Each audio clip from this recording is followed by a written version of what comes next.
Hello, everyone. Most people find themselves in paralyzing doubt when it comes to trusting their own intuition. Can you relate to what I'm saying?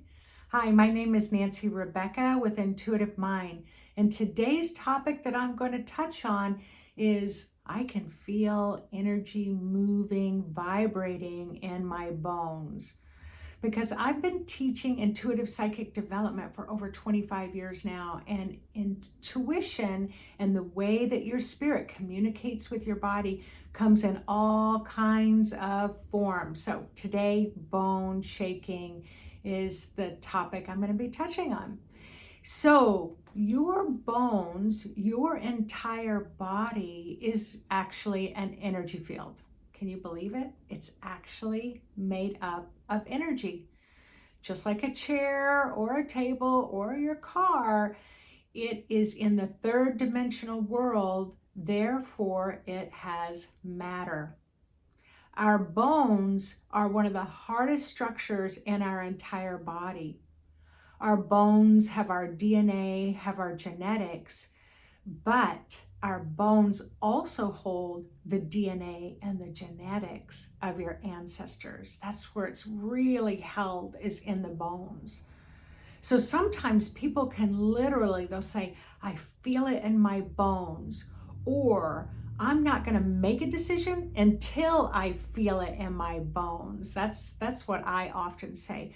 Like, I want to feel it so deeply that this is the right decision for me to make, that I want to feel my bones vibrating. So I know there's a lot of you out there that have those kind of, you'll feel like a little vibration or a little quivering, or you'll feel an expansiveness in your bones. So let me just tell you a little bit about what I know about the bones. So in the bones, inside the hollow part of your bones, is your bone marrow. Now, your bone marrow is what actually makes brand new blood cells. So it's actually kind of the end bones, like your femur, the bones around the knees, the bones around the hips, are the ones that when it kind of gets that pounding, that when you're walking and things like that, that really helps kind of generate more kind of blood supply, new blood cells being made. That's why walking and exercising is so important. That's why walking stairs with weights and a backpack is so important, is that kind of pounding in your bones is what really helps to activate more marrow. Now, from a spiritual perspective, that marrow holds your soul. Okay, I want you to really, really tap into that. When the marrow of your bones is that kind of life-giving force of energy, and your spirit is supposed to be in your bones. That's what I'm trying to say. It's supposed to be in your bones, but for most of it's not. What's happened in our bones is that often we have pain inside of our body, and that the pain has moved into our marrow. I'm going to say, kind of dark, cloudy energy. And then your own spirit, your own light gets pushed out. And then more pain comes in, more of your spirit gets pushed out, more pain comes in, more of your spirit gets pushed out. And so often when I see that someone is holding a lot of pain on the inside, I'll see this bright ring of light around the outside of your aura. And it's like, okay, we've got a problem here. As a healer, clairvoyant, this is the first place that we have a problem. Somehow we need to get that pain back out, and we need to get your light back in. Now, when I first realized just how significant this was, I was in Bangkok, Thailand, and I went to visit a World Heritage Site Buddhist temple that has like one of the largest golden Buddhist statues in the whole world. And so, yeah, I went to go visit. And once I was kind of looking at their stupa, they have this huge kind of dome rounded thing that's called a stupa. There's some famous stupas in Kathmandu, Nepal. So often you may have seen those pictures. You know, it has the big colorful eyes painted on the side of the dome. So that's called a stupa. Inside the stupa is, and I didn't know this till I went to visit Bangkok, is one of Buddha's bones. And so Buddha's bone is inside this dome. Now, the reason why the bones, Buddha's bones were spread all over the world is because Buddha's spiritual light was so deep into his marrow, so deep into his bones, that it holds that spiritual light charge forever. So when they would place that one little bone inside that enormous dome, they go there because the light that radiates off of those bones can still be very transformational, can be very healing, can be very uplifting. So there are Buddha's bones all over the world. I have visited 2 sites. One is in Xi'an, China as well, but they're all over the world. Now, you know the cloth that Jesus was wrapped in, and it's on display, I think, in Italy somewhere. And they, when they unfolded that cotton gauze, it was of Jesus with his hands kind of resting in front of him, and they could see where he had been nailed to the cross. They really revere this because it has his blood on it, and it was wrapping around his body when he died, when they prepared his body, because it had his essence radiating off of it. So where was his soul? Where was his spirit? It was not way out there somewhere. It was in the bones. It was in his marrow. It was in his body. So can you see where I'm going here? Now, I will say for anybody who's watching this video that there's controversy about the cloth and they don't know if it really was Jesus, and that doesn't really matter because I'm just trying to kind of make this point here.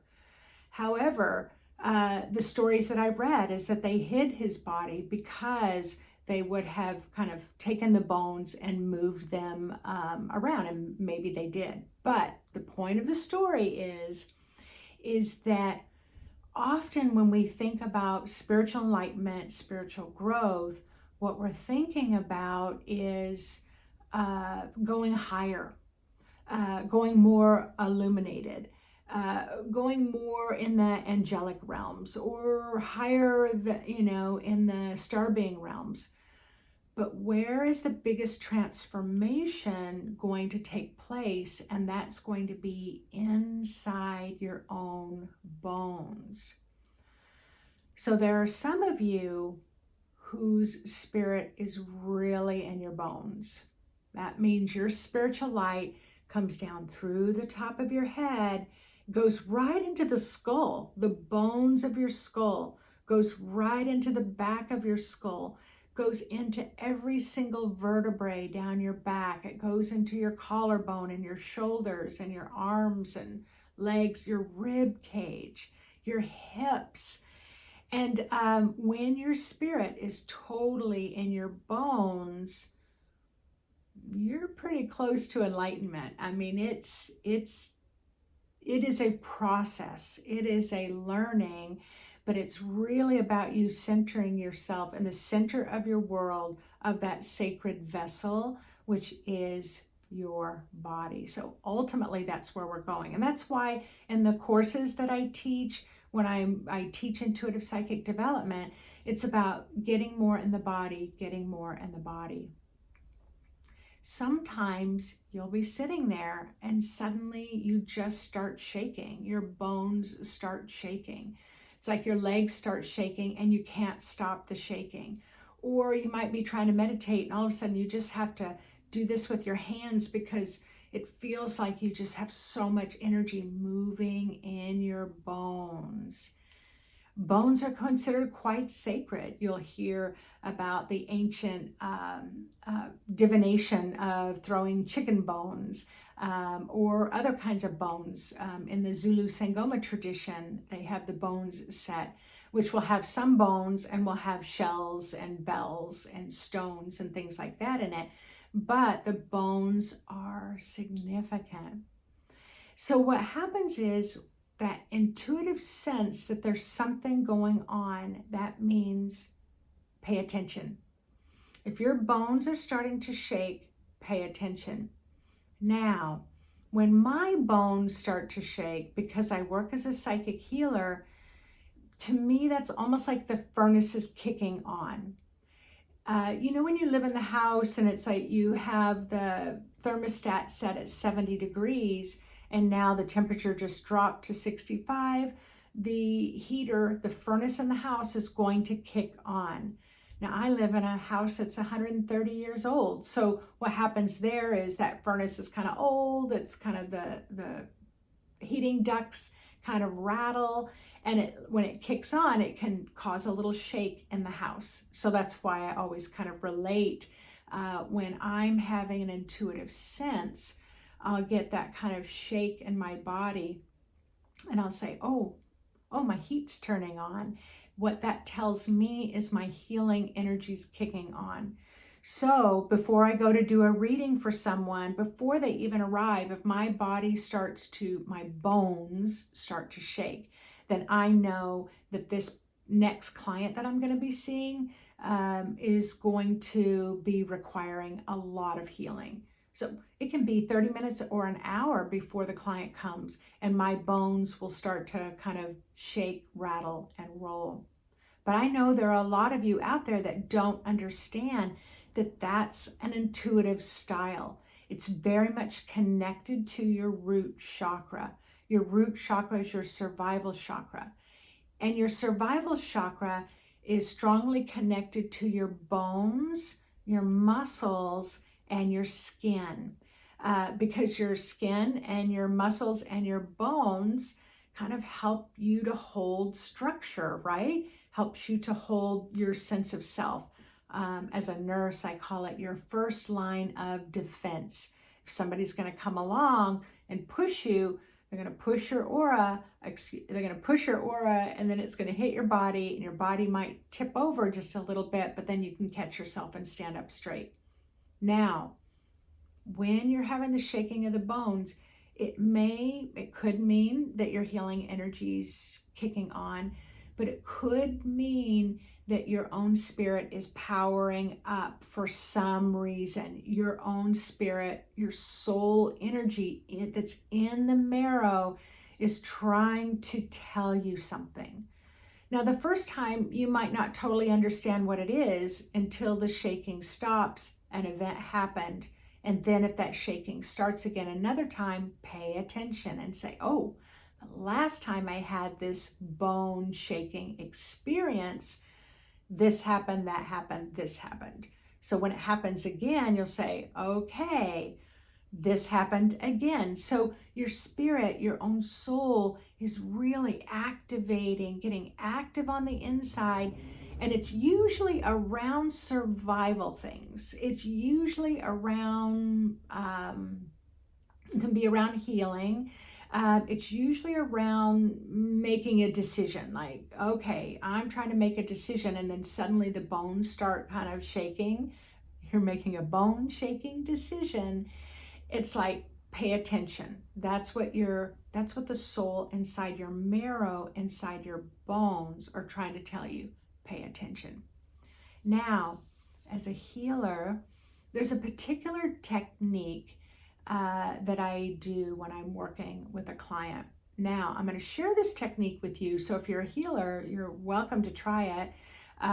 But the premise, the beginning of this technique is to listen to Tibetan monks and that really, really low toning that they do. So you'd have to download that music and then meditate. Sit and meditate with that chanting, that low chanting, that very deep vibrational chanting.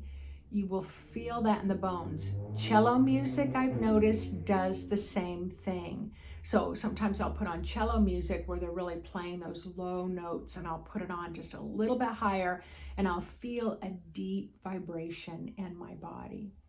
Now, ultimately, what are you trying to do? You want to move out any old pain. So you can imagine just the old pain draining out your legs, draining out your hands, draining down your tailbone, draining down your grounding.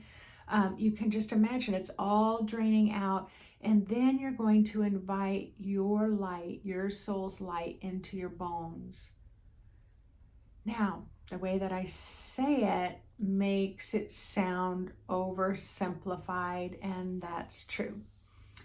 For some of you, you may not have any problem at all. And for others, it's like you're a size 12 trying to put on a size 4 jeans. It's just like there's just too much energy blocking in the marrow for you to totally get your soul's light, your spiritual light into the bone marrow.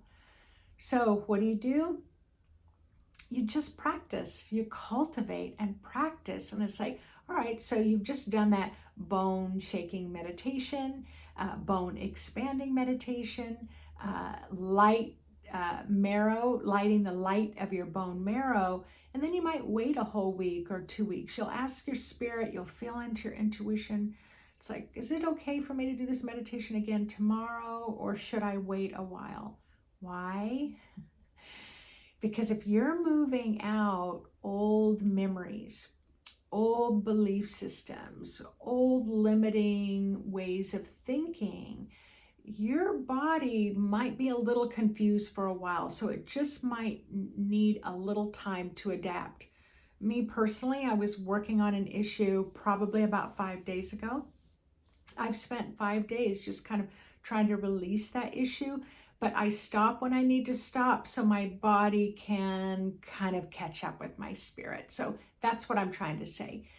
So for those of you who are having these bone vibrations, you're feeling the shaking of the bones, and you might not be able to see it on the outside. Maybe somebody else will say, "Can you see my bones shaking?" And I'll say, "No. Are you okay?" Are you doing all right? But often you won't experience it on the outside. Why? Because it's deep in the bones on the inside. But that's your spirit talking to you. That's your spirit talking to you. And that's your style of intuition. Everyone who has intuition may not have those bone tremors, bone vibrations, bone shaking. It may just be unique to you. And it probably, if I'm teaching 100 students, there might be 1 or 2 who know exactly what I'm talking about. But ultimately, when we talk about the Master Jesus, mastering enlightenment and ascension, or we're talking about the mastering that Buddha also mastered enlightenment and ascension.